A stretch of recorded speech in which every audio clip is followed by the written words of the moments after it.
Matapos buksan ni 30 Ravenna ang pintunan sa Japan B-League para sa ibang Filipino hoopers, panibagong chapter naman ngayon sa kanya ang paglalaro sa Europa. At hindi biro ang kanyang koponan at mga magiging kakampi rito Halina't pag-usapan yan.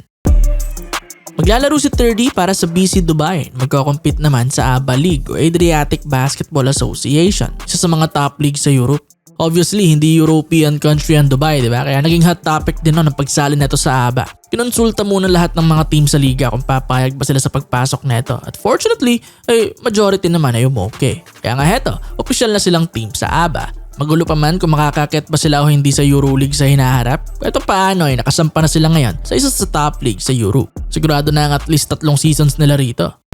According sa reports, malaking pera rin kasi ang ipapasok ng Dubai sa ABA per season. Mahihirapan ka talagang tumanggi. Ang daming expenses ng liga ang covered at lahat din ng teams ay may makukuha o mapapakinabangan. Even mga flights at accommodation kasali sa sasagutin nila.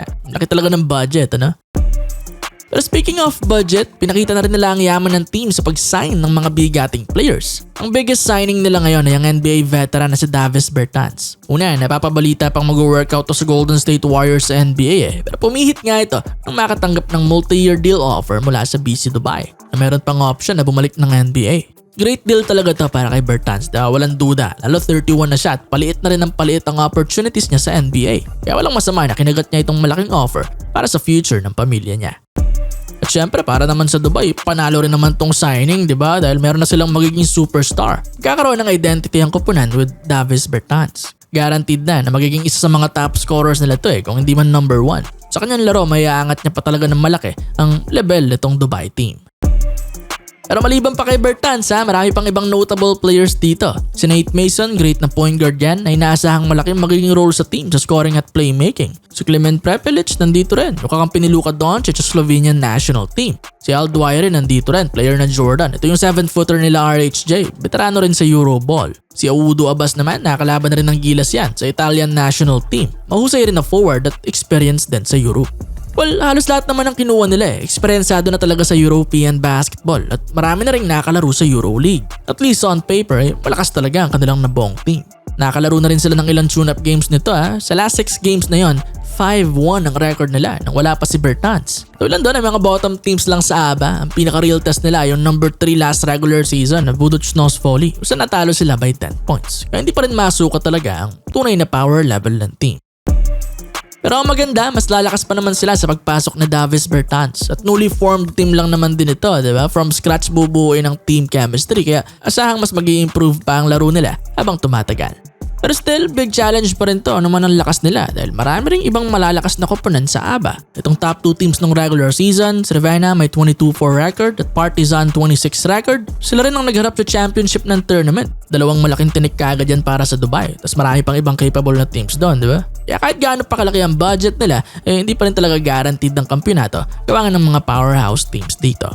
Marami ring malalakas na players. Ilan lang dyan ang malamang kilala nyo na sina Milos Teodosic, Isaac Bonga, Alexei Pokusevski at Carlik Jones. Marami pang iba. Pero ano man yon, regardless kung ano maging resulta ng first season ng Dubai sa ABA, ang sure na panalo rito si 30 Ravenna. Bukod sa siguradong magandang bayad, priceless din na makukuha niyang experience kasama ang mga Euroleague veterans sa team. Makaka-adapt din siya sa playstyle nila at mga nag-uusayan din ang bumubuo ng kanilang coaching staff na pangungunahan ni head coach Yuri Chagolimac na may multiple titles sa Slovenia bilang player at coach. Panalong-panalo talaga rito si 30 Sa edad niyang 27, magiging malaking chapter to ng kanyang pro career. Though hindi maitatanggi na isa sa concerns ang kanyang magiging playing time sa team.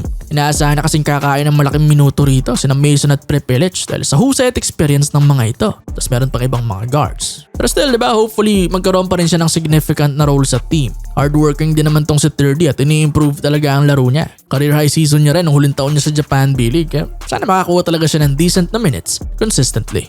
Bukod sa talent niya, malamang makakahatak din naman siya ng mga Filipino fans doon sa Dubai para sumuporta sa mga home games nila. Isa naman yan marahil sa mga rason sa pagkuha nila ng isang Filipino player dahil sa dami ng mga OFWs doon. Instant fanbase kagad kapag kumuha ka ng Pinoy player.